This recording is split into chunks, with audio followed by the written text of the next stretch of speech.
What is air conditioning? To understand air conditioning, consider a room filled with people who are working on the computers. Now, heat discharged by the running computers,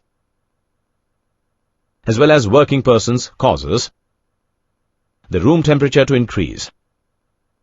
Also, the humidity due to sweating of the people increases. To decrease this temperature, suppose we switch on the cooler.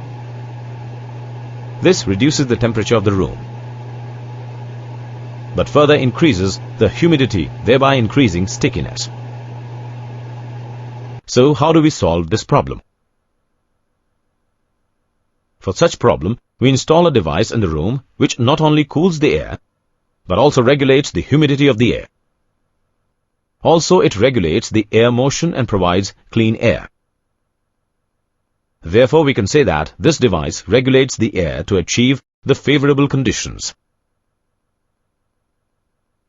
This process of simultaneous controlling of temperature, humidity, cleanliness, and air motion is known as air conditioning, and the device is known as air conditioner.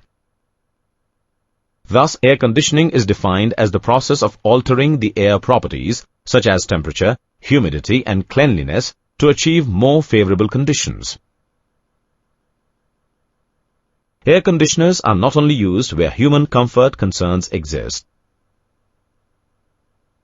It is also used to increase the fertility among poultry by creating an appropriate humid environment.